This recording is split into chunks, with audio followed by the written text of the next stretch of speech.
Hello, and welcome to today's episode of Coffee with Bobbi. Today I'm having coffee with Johnny Cassell. Johnny is an elite dating and men's lifestyle strategist. He's also a best-selling author of Elite Seduction, Actionable Tools for Love and Seduction.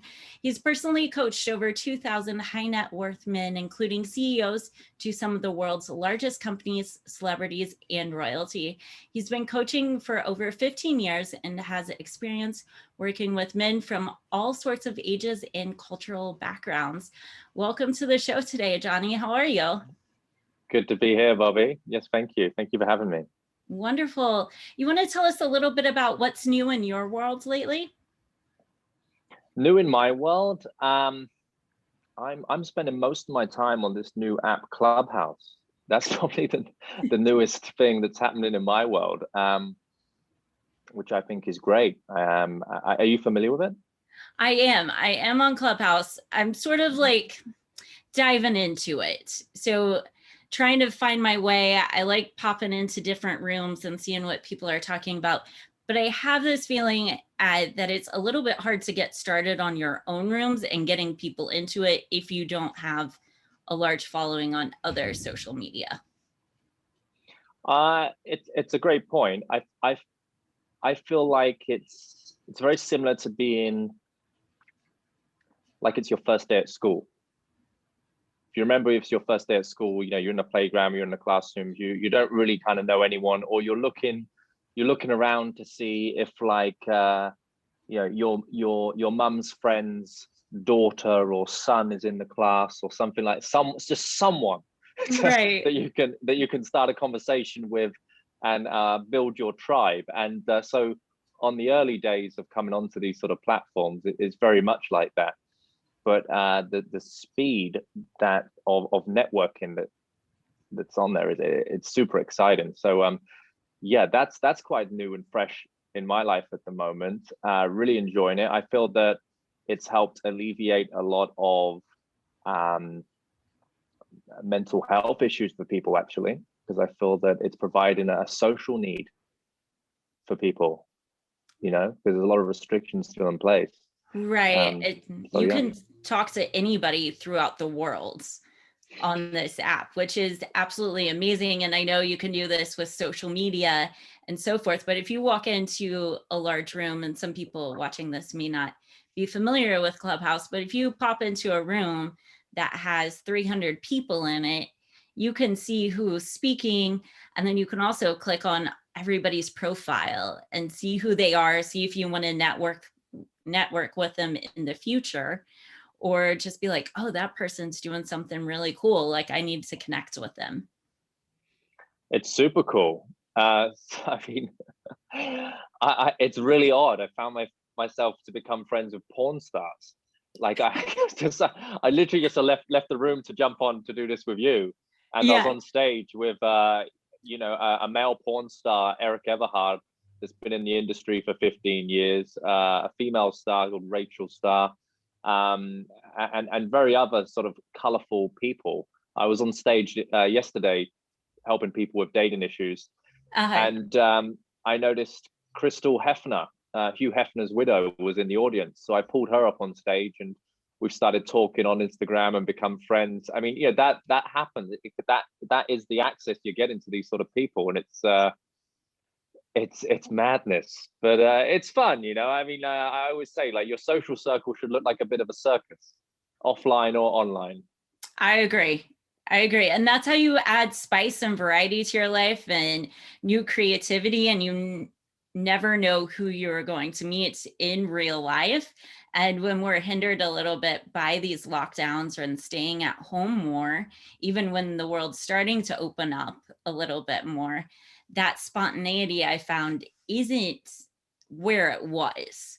So having apps like Clubhouse, it brings that back a little bit.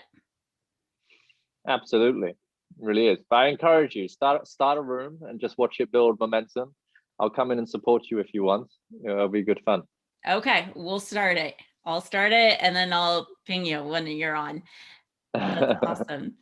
Well, let's talk a little bit more about dating coaching and how that has affected men that you have coached and ultimately women and relationships, because it goes both ways, right?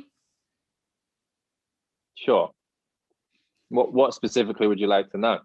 Oh, well, for most of us in the US, like dating coaching is a new thing. It's one of these things like, sure, maybe the elites may be able to afford it, but what about, my boyfriend's best friends or somebody like that who still has questions and they're like, I don't know, how can I afford this? Like, what does it really mean to have a dating coach?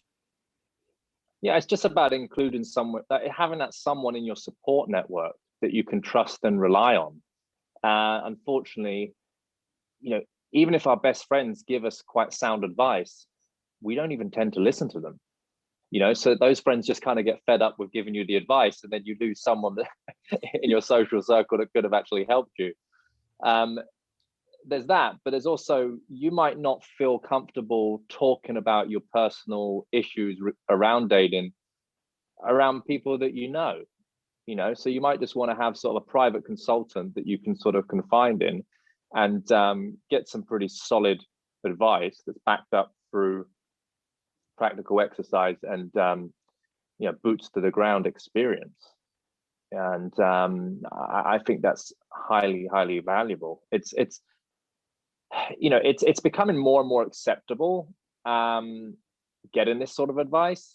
I think there's still a lot of shame attached to men seeking help in this area of their life, which is sad, and it's wrong. I think we are making some movements, but we're not quite there yet. For example, if I was to promote an event for men, it'd be quite a challenge. It'd be a lot of effort trying to get bums on the seats at that event. I'd have to market it in a way that empowers their ego and gets them through the door, and then the education can begin. But if I was to market an event for women, it would be a lot easier because there's no negative stigma attached. That you bring your sister, your mum, the auntie, your friends. It would be a big day out for the girls. The guys, it will be all hush hush, secret. I've got to make out I'm going somewhere else this Saturday to attend this event, sort of thing. Oh, I'm going golfing with the guys, not going to a dating seminar. Exactly. So in terms of affordability, there's always going to be some lower ticket options, right? I mean, you'll pay a premium for some private one-on-one bespoke coaching. Of course you will. Someone's given up their time for you, so time is the biggest asset that we have. But there'll always be like a group workshop experience that perhaps that person that you're following is offering, which is a nice sort of thing to sort of dip your toes in the water. And it might just be that one event gives you enough nuggets that you need to go out and improve on. But it's like anything, anything you're trying to get better at, whether it's anything in self-development, you've got to put the work in. And that's the bit they don't tell you. And I don't want to scare people away with like that, because everyone's sold the miracle.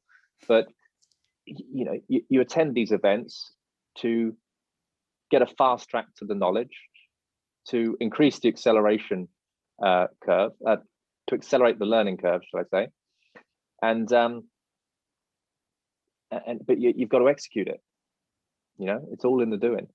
If you don't put the work into it, it's like you could read a stack of self-help books. You could pay money for all of these coaching sessions, but it's not going to do you any good until you actually sit down with yourself and see what you need to work on and how it can help you in the future. That's right. And I think by the time they've got to me, they've done that. They've, their bookshelf at home looks like a self-help section in Barnes and Noble. They've done all the reading, they've done all the watching of videos and the men's health magazines and GQ magazines and all this kind of stuff, but they just have a problem getting started. And something I do in my teachings is I give them exposure therapy. I'll actually go out there with them, or someone from my team will, in a social situation, do a demonstration on demand, show them how it's done, and also be there as part of the support network. And So that's there's, they can't talk themselves out of it. Like, it's just, they're definitely 100% going to walk away with a I can do attitude. right. And you have to get out there and you have to try. And you guys are sort of like that wingman of being like, here's your chance. Go ahead and ask Yeah, that woman. There's nothing to be afraid of. absolutely. There's definitely that element to it. But it might not be, some guys, they're not ready for that. So it might just be the mindset shift that they need. Some people, they're just holding on to a lot of unwanted thoughts. Maybe there was a certain event that happened in their life. Maybe it's they had a bad breakup. They maybe had some trauma in their childhood that gave them this belief that girls don't like them. And then maybe there was a number of incidents that stacked up against each other, and that compounded into a belief, which then formed into reality, which they called life. Girls don't like me in life. No, you've started to record negative experiences, but let's unpack your life a little bit more. And when we do that, we start to see there are some positive experiences, but our brain doesn't like to record the positive. It always kind of focuses on what we don't have, tries to keep up with the Joneses. And so there's a lot more to it than just showing someone how to chat up a girl. Right. That's only going to get you so far. You still have to cross those barriers when it comes to, like, you can chat up somebody and talk to them at the bar or take them out to dinner, but until you get over the things from the past and let that go and, like you said, unpack it and deal with those traumas, it's going to keep resurfacing later, whether you take the woman out on a dates, for a dinner, or maybe you make it to 3 dates or something. It's always going to resurface in different ways. It's always going to show up. It always does. And you never stop doing the work. I think that's something that we always need to remind ourselves of. We've always got to keep working on ourselves to be the version that, how do I say this? That they be the version that they want to experience, that they want to date, right? I think it's funny, you get people that go to matchmakers. I mean, I don't do, to this date, I do not do matchmaking. But it really intrigues me, the people that go to matchmaking, and it's they go there thinking that they can skip out the work bit. And it's just like, then the matchmaker's given the job of trying to put two broken people together and see if they get on. Yeah. What is broken plus broken equal? Shattered? Like shattered dreams. Right. It's like, yeah, like maybe you're compatible, but compatibility only gets you so far, right? That's it. Yeah, you there's compatibility and there's practicality as well. Explain more on that practicality. Well, you could have chemistry with someone, right? I have chemistry with my ex-girlfriend. I loved her to bits and we got on so well. But the practicality of it, well, she lived in one country and I lived in the other. Right. Yeah, it was a fantasy. And also, like, telling someone to give up their dream and in their career to come and move over and live with me in my country, well, that's being quite selfish, So it's one of those situations where life is sort of showing you a situation where it's telling you, you can't always have everything the way you want, and you've got to make an executive decision. And that can be one of those situations. I just got off the phone to a client just now, and he's in exactly that situation.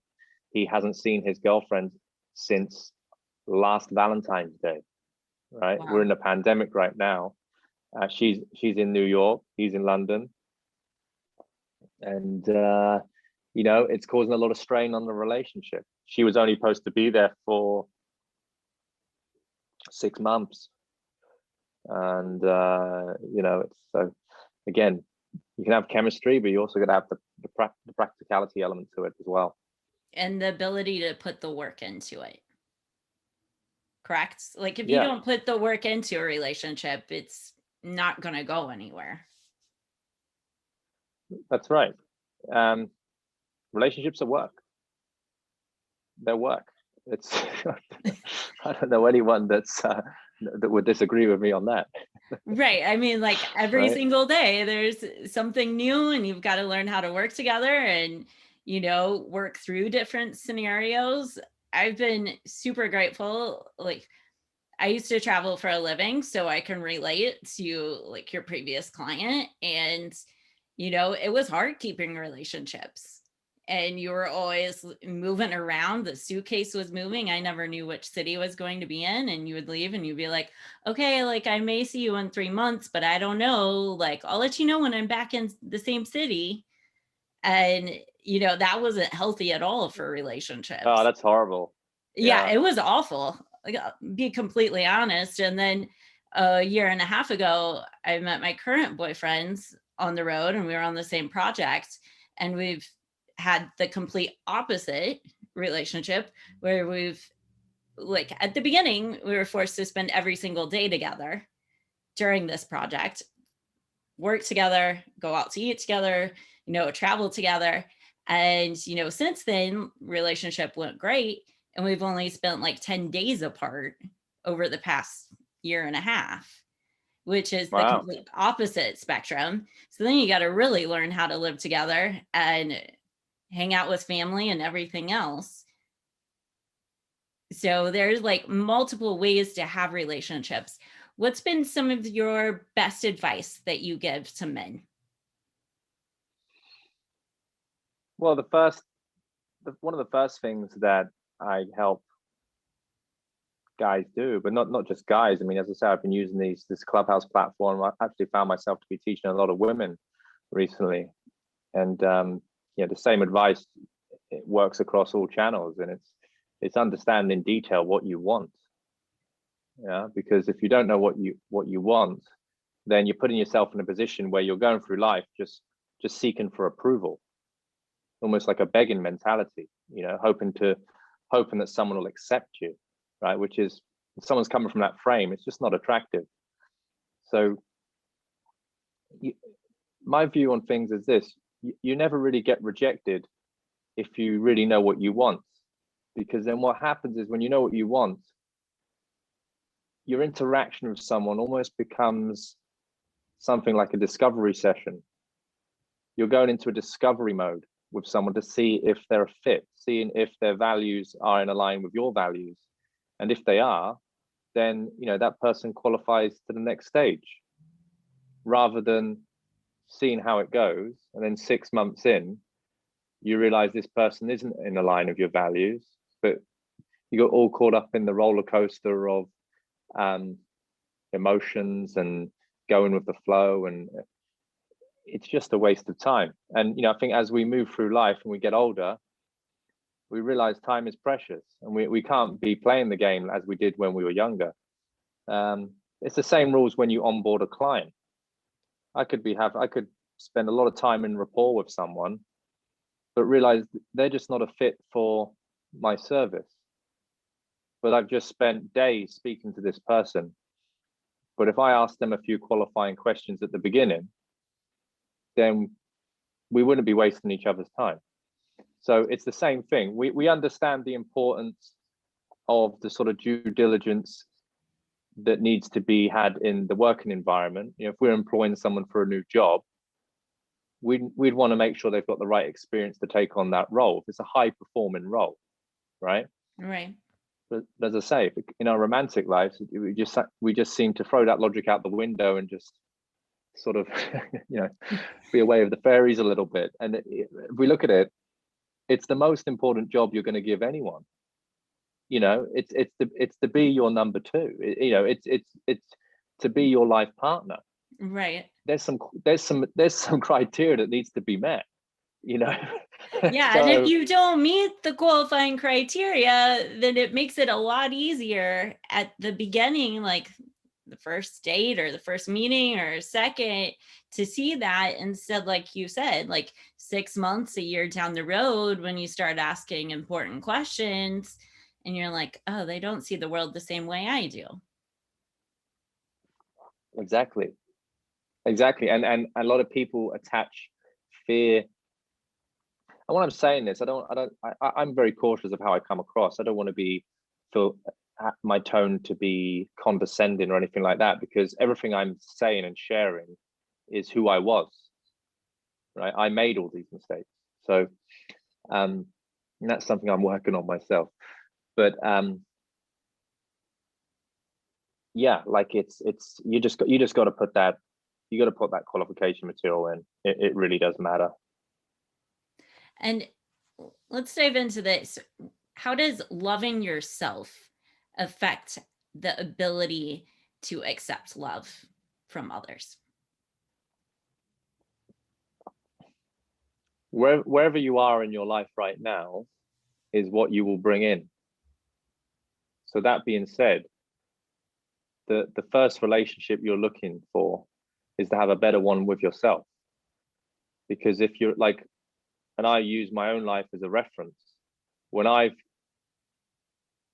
attracted chaos in my life, it's because I wanted chaos in my life. It's because I wanted that rock and roll, you know? And I shouldn't be surprised if I'm having an issue 6 months in with someone that I've decided I want to have a bit of rock and roll with. You know, that is what I was marketing for, you know? So there's a lot of unconscious marketing that we're doing, we're putting out into the world. You know, people are looking at your landing page, they're looking at your message that you're giving off, you know, your vibe. It's all marketing. Mm-hmm. So it's work on your own vibe, work on who you are, and ask yourself, you know, what if you fantasize for a moment and think, okay, close your eyes and you think, okay, what sort of lifestyle do I want? You know, if I'm going to get good at this, I'm going to work on myself. What sort of lifestyle do I want? Right. And then you really sink into that moment, and then you think, okay, and you imagine the sort of environments that you're in and the sort of people you're rubbing shoulders with. And then the next thing, you're fantasizing about what sort of partner you want, right? The makeup of that person, the character traits, you know, what they've achieved in life. And then you ask yourself, who have I got to become? Who have I got to become to market to that audience? And that's it, you know? I hope that doesn't sound too clinical, but I think that's enough to make someone want to go on a journey, because it's a holistic journey, you know? Yeah. And everyone's 10 is different, you know? It's subjective, you know? And I don't like to use numbers when we're scoring people. I think it's a bit silly, but, you know, just for the wider audience to understand that, you know, that was an important lesson I had when I was younger. And I started experiencing more successful interactions socially and romantically. I said to myself, right, okay, you're getting this now, right? You're understanding the patterns in human behavior. And my best friend at the time that I'd been going out a lot with for 2 years ended up getting a girlfriend. I could have killed him at the time. We were having so much fun. But then I realized, well, I haven't really told myself what I want from all this. Some people will come into this side of development, they'll come in for a couple of months and they'll get out. They just wanted a girlfriend. Some people will want to build a bit of a fruitful lifestyle out of it. And I had that moment where I sort of envisioned these things, and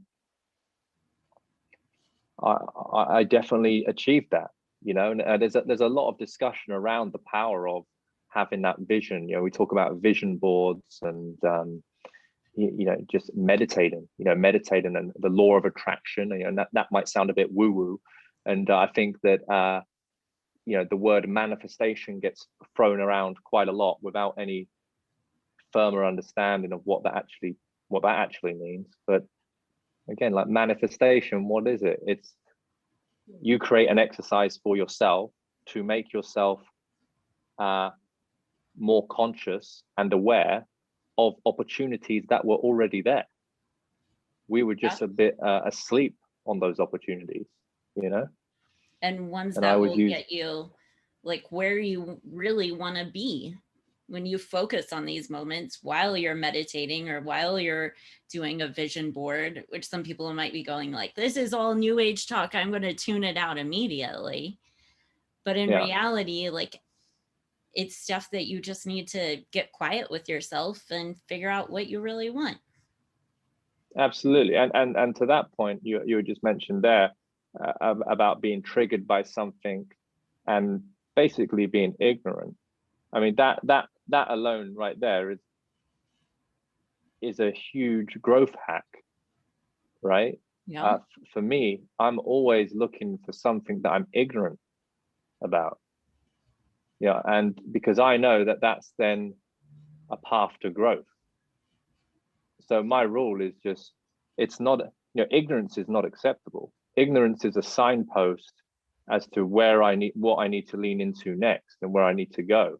And that's going to affect you in so many ways. It's going to make you so much more attractive. You're going to have more to talk about.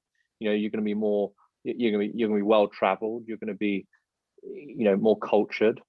You're just going to be you'll be much more interesting than the average Joe, just by living by that rule. I love that. And it is a great way to live. And if anybody wants to go down more into manifestation and vision boards and all of that, I've got tons of content on that. Of like how You've much got a course on it? Well, not a course yet, but I mean, it really does help. Like this whole coffee show, It works.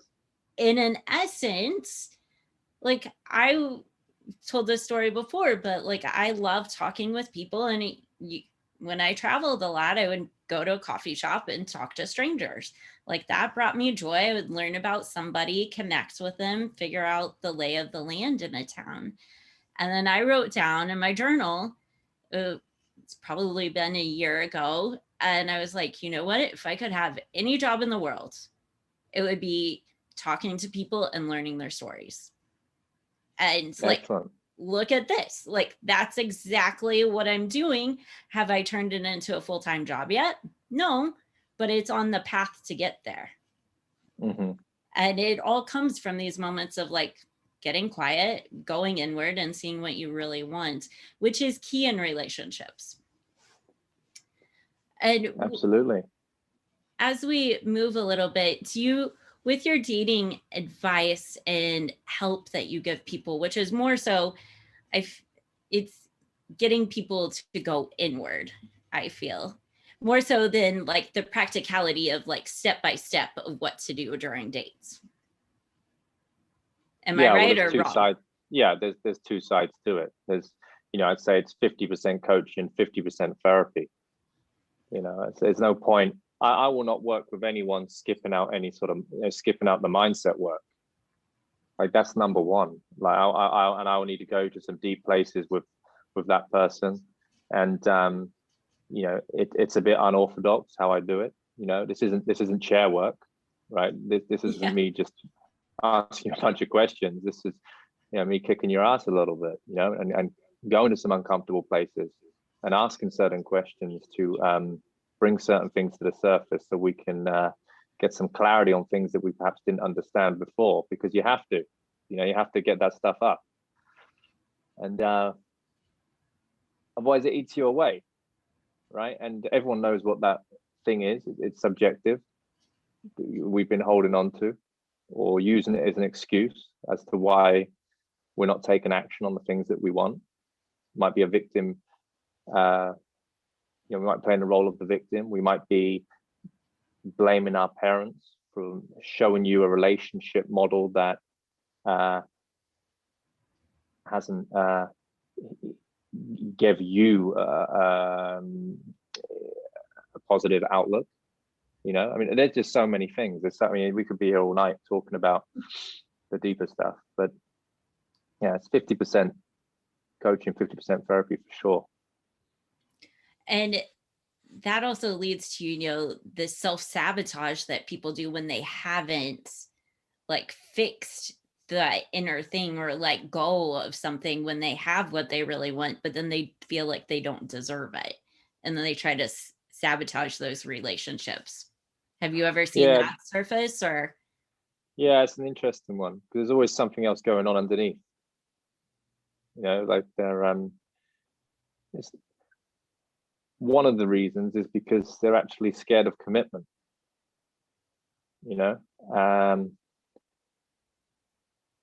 So you have to work with someone to understand why are they scared of commitment. And again, it could be a reference of what they've seen, the relationship between their mum and dad. It could be they've been cheated on in the past. They've got trust issues. And probably a whole lot of other stuff that I'm not qualified to talk about because I haven't gone to those depths myself. So for me, I can only talk about what I've been through and what I've worked with. And anything that's kind of beyond me, I never say I'm not someone that knows everything. I just know what I do know. It works. Yes. And we love that you're sharing your knowledge, and the knowledge works. Then men are becoming better at dating and relationships. Let's talk a little bit about your book, Elite Seduction, Actionable Tools for Love and Seduction. Yeah. So what got you into writing this book? What is it about? Tell us more details. So it's a book, that's basically 15 years of my teachings, my own learnings and teachings. It's 10 chapters, 10 case studies, 10 personal stories, and 10 go away and do's that are designed to, if you follow it and you execute, you won't need to see me. You shouldn't need to see me. And I wanted to write this book because you started this conversation with how do people get access to this sort of coaching that can't afford it? Well, the answer is the book. I mean, everyone's got $10 in their pocket. So that was the kind of the philosophy behind it. Part of my mission is to try and, sounds a bit cliche, but I want to make as much social impact as I can with my work, and a book is a great way to do it. So that was the kind of philosophy behind it. And there are real stories. There's real stories in there. They're designed to inspire, for you to kind of build reference and envision, the lessons going down. And I say it goes through everything from the right sort of mindset to have, the how to remove your unwanted thoughts, conversation modeling, how to have an interesting conversation, never run out of things to say, how to flirt properly, something we spoke about a moment ago about qualifying people, how to build social circles and become a person of influence, and how to take sorry, it's been a long day. take advantage of opportunity, whether it be in the day, the evening, coffee shop, museum, art, go anywhere, online. So it's not just about the attraction phase of meeting people. It's about creating relationships with people. And what I speak a lot about is this is people skills that I'm teaching, and people skills that help you get better at relationships. And if you get better at building relationships, what can you not do? Because everything is built on relationships.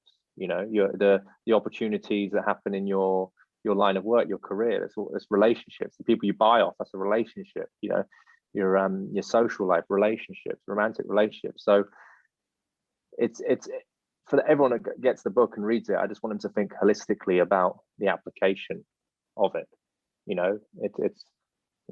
It gives you the ability to charm the pants off anyone. Ooh, this might actually be a sales tip book as well as a relationship book for people.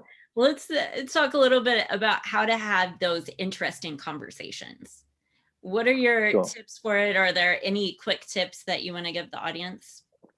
Yeah. Get bored of hearing yourself say the same thing again and again and again. Yeah. So if you go out and it's, what do you do? Where you just get out of my face. I don't want to be talking to the person that gives me that how's the weather chat. You know, if you go out to a bar, how many times a guy comes up to you and goes, oh, what's your name? Oh, okay, where are you from? Oh, okay, how old are you? Like, and every time you're giving him an answer, you're an autopilot, first of all, because there's about 6 guys that have already asked the same thing that night. Yeah.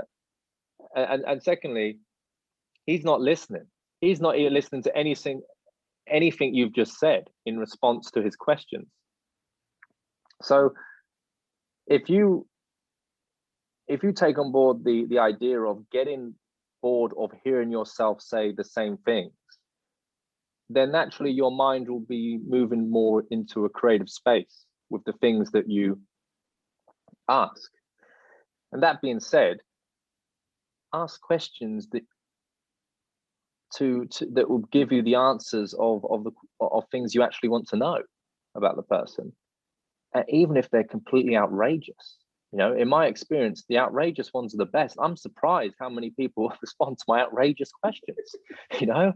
And so, you know what, like, that's what they will remember, you know? And again, like, qualifying questions, like, get your qualifying questions in there, because that's how the chemistry is formed, right?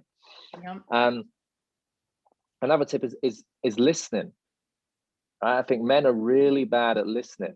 I mean, I don't want to be throwing stones at just the men, but I think women are also bad at this also, but I think men more so than women. Listening is a skill, you know. It really is an art. I've seen people that are really, really bad at it, and I've been amongst people that are really, really good at it. And I would say there's 2 types of people.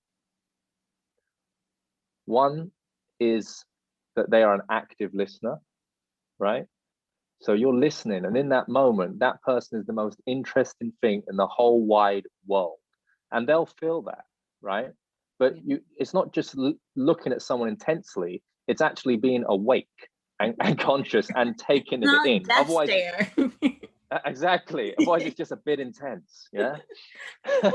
Who is that creepy guy? Exactly. And then there's someone that is passively listening, you know, which I call them, it's like the nodding dog syndrome.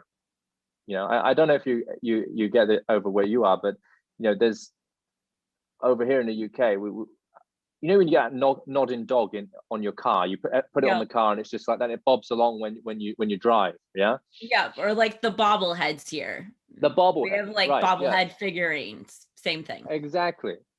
So, you know, that's, if you're a bobblehead, just get rid of the bobblehead. Yeah, because it just means you're not listening. Right. It's You've just got like something else going on. Exactly. It's like, okay, I thought of my next question now. Oh, okay, so you have a sister? It's like, what? What are you talking about? Hear me? I said I had 3 brothers. Like, right. So it's, you know, you've got to tune in. You've got to tune in, because if you're not listening, then you're missing the information that's coming out of the other's mouth. Therefore, you're losing the threads of conversation that you could be having, right? So if you're running out of things to say, the answer is you're not listening. You know, you're not listening. But there is a hack. You've missed the whole opportunity. Yeah, well, pretty much so. But there is a hack. There is a way around it. If you ran out of things to say, or you've missed what was said, then use an assumption. Assume something. It could be something radical, or it could be something like quite accurate. Mm-hmm. But you just want to play off a response. So I can go out, you know, for how was Paris? Oh, I loved it. I was actually, last time I was there was 2013, 2014. But it was amazing. Wow, I went to a friend's wedding. You did? Yeah. My best friends actually lived there for a while. So they had their wedding there, and then they also had a wedding here in the States. Oh, wow, awesome. I mean, I went to Paris, and I really wanted to dive deeper about the wedding situation, because that's pretty cool. They had like the wedding to cater to each crowd. I love that. Um, I went to Paris, but for me, I found it to be really dirty. You know, it's beautiful and all, but like in certain areas, but I found the streets to be quite dirty. I didn't quite see it that way, but I will say I loved the gardens. Did you happen to check out Luxembourg Gardens or go to Versailles while you were there? I don't think I did. No, we did the Eiffel Tower. We did that. What's that one of the, you go up the massive stairs, and then there's this very famous cathedral, not Notre Dame, different one. Montmartre. Say again. Montmartre? It might have been that one. Yes. Montmartre, yeah. A little bit outside of Mm. town, or it's in town, but it takes a little bit to get there. Yeah. Yeah. So yeah, that's where I went. So tell me about the wedding. Oh, by the way, if you had to go to Paris again, tell me 2 places I should check out, because it sounds like you explored it a bit more than I did. Oh, so I've actually been to Paris a lot. So when my best friends lived over there, I actually was in Barcelona, and I would make trips over there to visit. And then I also would go back when I lived here in the States and then fly over to see them. My best parts, definitely the gardens. Luxembourg was a super relaxing place for me to go. I loved that area. I also love doing like more local things. So like sunset on the Seine, at the river, wandering around town. Madeleine district is one of those areas that I enjoy going to. On the bucket list of items that I still haven't done is seeing sunrise in the morning at Trocadero. So that's that classic Paris Wow, sounds amazing. Eiffel Tower Yeah. shot that you see on Instagram a lot or throughout. That's one of the ones that I definitely want to capture. Yeah, and just enjoying the local things, whether it's at local cafes or picking up croissants or cheeses or charcuterie. That's what I love. Naturally, of course. What else? The true Parisian experience. Exactly. But right, look at all of the information I was able to get out of you, Right. and it came from me just using an assumption. Yeah, you just read my shirt. Like, I read your shirt, and I go, when's the last time in Paris? I mean, maybe you didn't go to Paris, maybe you just bought it from like some t-shirt retailer online and thought, yeah, I'm feeling a bit French today, I I'll get actually that. did that. Right.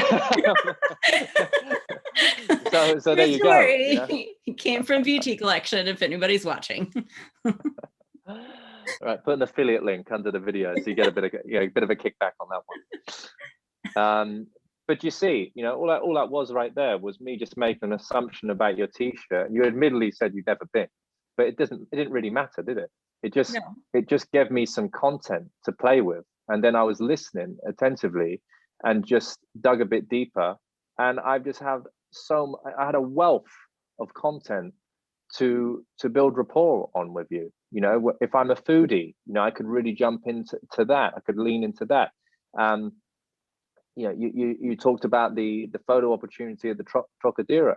I could lean into that. You also spoke about Barcelona. I can relate to Barcelona. I've got a friend out there at the moment that I'm probably going to go to when the restrictions lift. There's so many things that I can talk about. It came from making an assumption from your t-shirt. So what we can do is just be a bit more awake to content that is around us. I mean, it can be something that someone's wearing. It could be, I could have mentioned about your tan. I could have said, where's your tan from? Where's your heritage from? We could have gone down a rabbit hole there, and we could have spoke about that. I could have learned of 3 places that, back to when I asked you, tell me 2 places I should check out in Paris, right? Let's just say the next person I speak to this evening is a French girl. She's gonna go, well, there you go. You got a travel guide. Right. Yeah. Well, I'm just not now a ignorant English guy in a bar. I'm a guy that's just spoke to a French girl, or a girl that's been to Paris, And now I'm taking that content and I'm bringing it into this conversation. And she's gonna be like, whoa, this guy's wise and well-traveled. How does he know this really unique content about where I'm from? I'm actually going to listen to him. This, and you build a better relationship than probably anyone else in that room.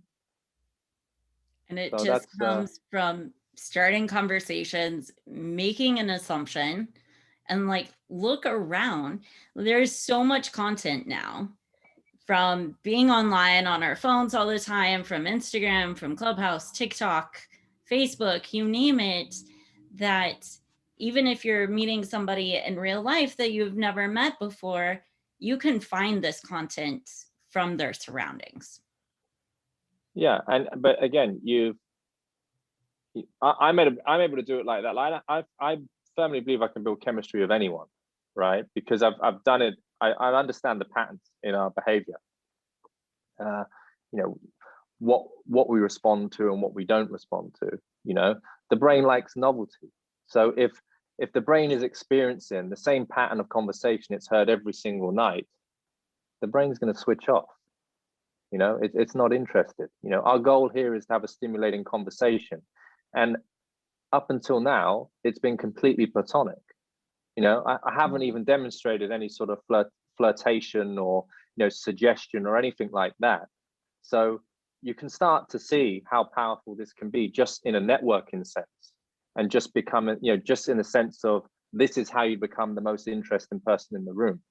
And it really is that. I got invited to a party before lockdown. Mm-hmm. It was a friend of mine, and I was the only one there that I knew. Sorry, let me say that again. What a weird thing to say. Why did I say that? He was the only one there that I knew, right? Mm-hmm. And so I just started making conversation with people, and there was 3 people I had conversations with in that, 3 ladies, and it was hilarious that they said, they came up to me on separate occasions and said, yeah, you're really interesting. Like, this is probably the most interesting conversation I've ever had. And all 3 of them said it on separate occasions of a similar fashion. And I just walked out of there thinking, this is dangerous. It's like your superpower. Right. So sometimes, I don't know, but it's sad, really, isn't it? It's sad that for a lot of us, we're not making an effort. We're not curious enough. We're not curious enough to learn about someone's story and how they got there and what their highs in life and their lows were. And everyone's got a story. Everyone's favorite subject is themselves. Why aren't we talking about it? Why aren't we putting the spotlight on them? That's the art. You make the conversation about them, not you. A master conversationalist will make it be 30% them, 70% the other. That's what it needs to be. And that goes for anything, whether you're looking for romantic relationships, networking, making friends, talking to strangers, you name it. Have those interesting conversations. Like, ask something different tonight.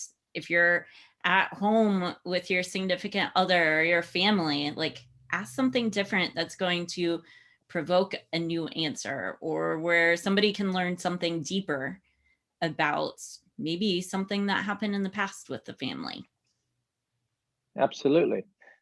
Something that I just jog my memory right now as we're speaking. When I was younger, my mum used to drive me to school in the car. Mm-hmm. And radio presenters are always challenged to come up with a show that draws in the listener. They'll bring a celebrity on, or someone of notoriety, and they'll ask them questions, or they'll ask the audience questions.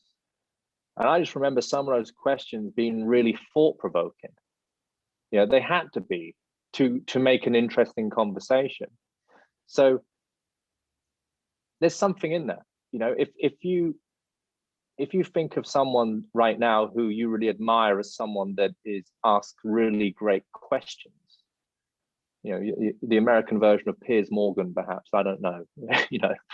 David Letterman or something, but it's just try to understand the mechanism behind it. How are they languaging that up? What are they trying to get out of that person? And just look to start emulating that in your conversations. That right there is very powerful. It'll take relationships to a new level. It'll take communication as a whole to a new level. So as we talk about having this communication, what can you say to online dating, in the world of online dating? Lockdowns are in place still in different countries. Places in the States are opening up. We've got a range of people who want to go back out, go to the bars, go to the restaurants, meet up, others who don't. Online's the place to meet. How do we navigate that?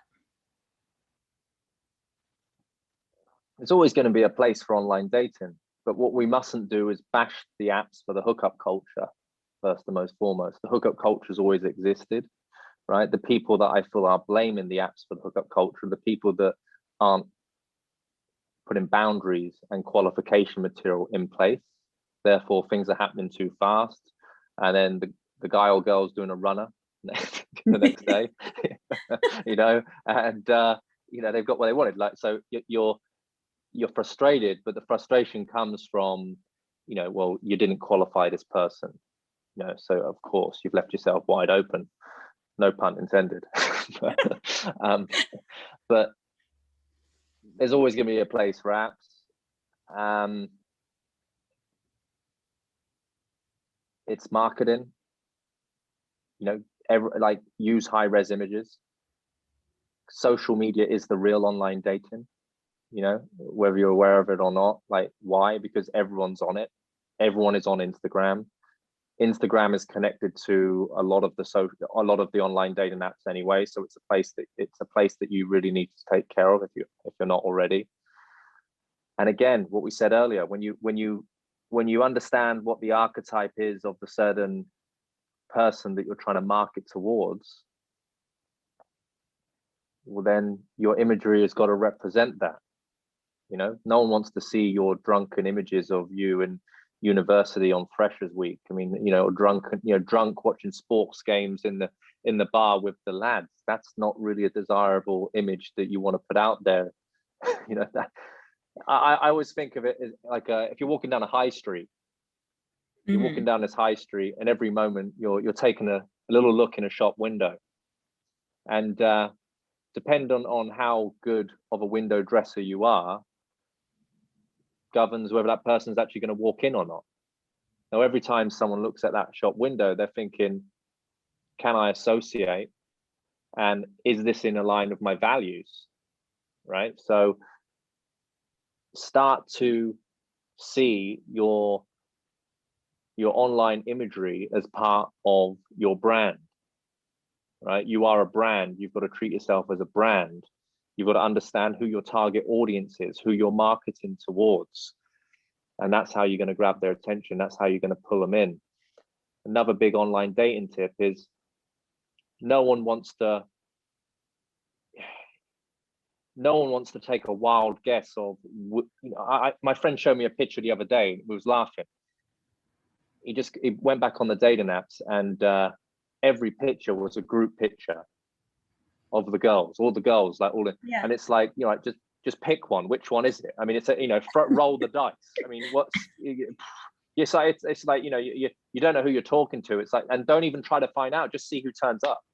Yeah. It's bonkers. Like, no one wants to go in and,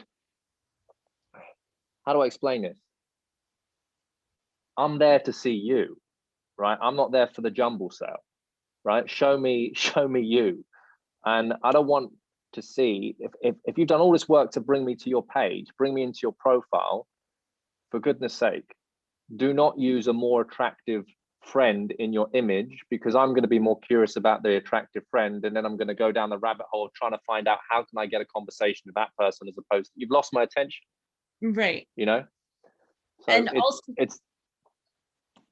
I was just going to say, also on the note of photos, like, don't wear sunglasses in photos.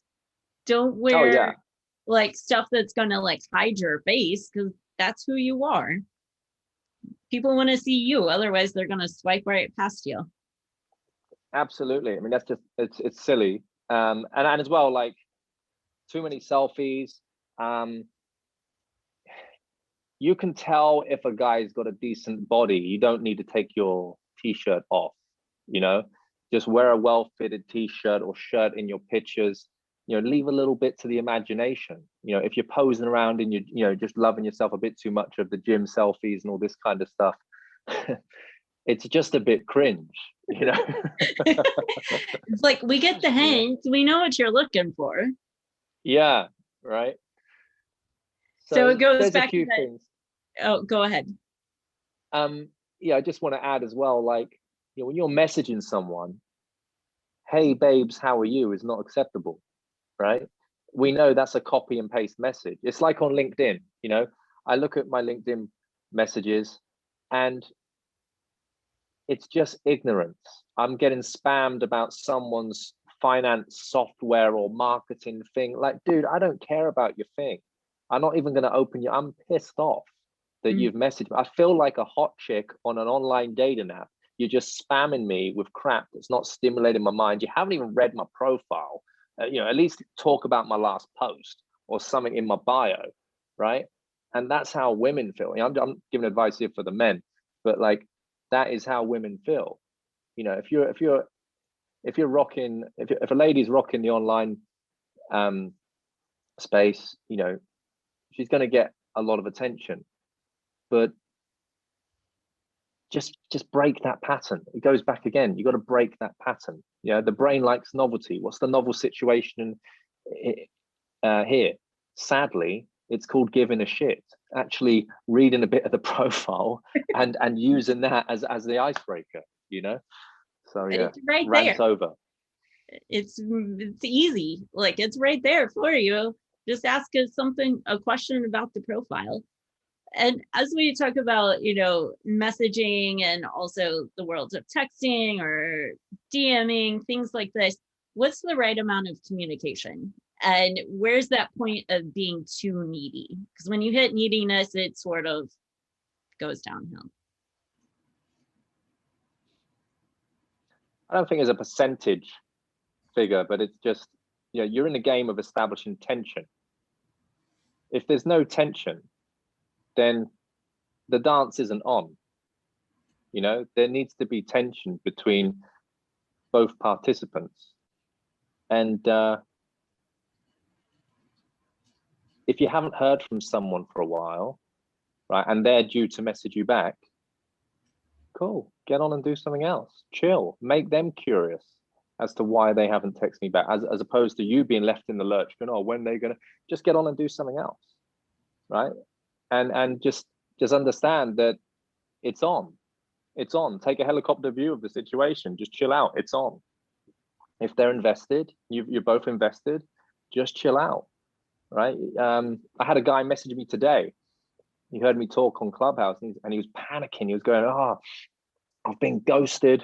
Oh God, I don't know. You know, I'm 50 years old, and you know, I think because the guy was a bit older, he was panicking a little bit. And I go, all right, dude. Well, we can look at things. We can see how we get on. But I just wait it out for a minute, you know, just see if you get anything come back. And then he messages me. Sorry, this was last night. He messaged me today. He was like, oh God, I feel God, thank God. Like, yeah, she messaged me back. God, I feel so needy. Well, clearly there's something wrong there, you know. So I think we still need to work together on that. And but you know, that was just a prime example. You know, just you have to ask yourself, why are you behaving like that? And when a woman experiences that or a guy experiences that, it often is a clue that you're not desired much, which is unattractive, you know? Yep. And it puts you back in that place of like realizing what you want in a relationship and realizing how to handle it when, maybe it's not the right fit for a relationship. Well, I think you just want to feel I think what's going on in someone's mind, especially a woman's mind, you feel, well, if this guy's so insecure of himself, how the hell is he supposed to offer me security? I want to feel safe. A woman wants to feel safe. But if a guy's freaking out like that, it's game over. Don't triple text. Don't if somebody hasn't responded to messages, and just let it be. Don't be the guy or the girl, because it goes both ways. It's not just one-sided on this. But if somebody hasn't messaged you back for a couple of hours, don't try calling them 5 times in a row, or like calling Snapchat, Instagram, because that happens too. Yeah, I mean, if you're in a relationship, then it's different, right? You've got more, you've obviously got some problems between you that you need to work out. So call your girl 5 times. She's probably wanting to see that call come through the 5th time, but at the early days, really a sort of a characteristic you want to demonstrate. But yeah, really what you just said there about the triple text and all that kind of stuff, I mean, that's game over. Like, just chill out, dude. You don't want to go there, just stop now. If you thought about it, don't even pick up the phone. Exactly. Don't do it. Drop the phone. It'll be okay. Call a friend instead, just divert that attention somewhere else. Watch a movie, do something else. That's totally true. As we begin to wrap up here, Johnny, what's been one of the greatest blessings over this past year for you? Greatest blessings, having coffee with Bobbi. Oh, what a blessing! That's a good one. I think the blessing we've all had is this, and I know this is quite a big reframe, but it's this big pause that we're going through right now. This pandemic. I think it's, and a lot of people have spoken about this, but it's pointed out our blind spots. It's shown us the areas we weren't taking care of. It's forced us to be a bit more creative, to make better and light of a situation. It's showing us the things that we were taking for granted. I mean, I was hopping around and having an incredible lifestyle. Popping into many different restaurants a night with my clients and stuff like that, and just being around amazing hospitality, service, food, architecture, interior, friends, social life, and bang, it just all goes, it's all gone, and I think a lot of people can relate to that, and I just hope that when things get back rocking and rolling again, we're looking out into the world with a different lens, and we're a bit more nicer and kinder to each other. That is so true.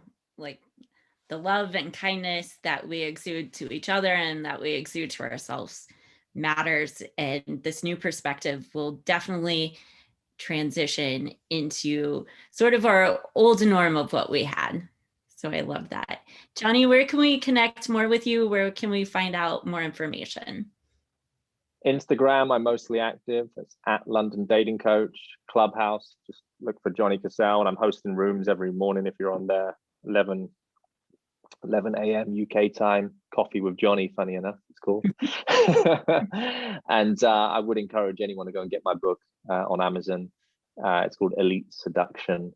And anyone that's got it, hit me up on Instagram, and I'll put you in a private group where you'll find a bit of a community around that.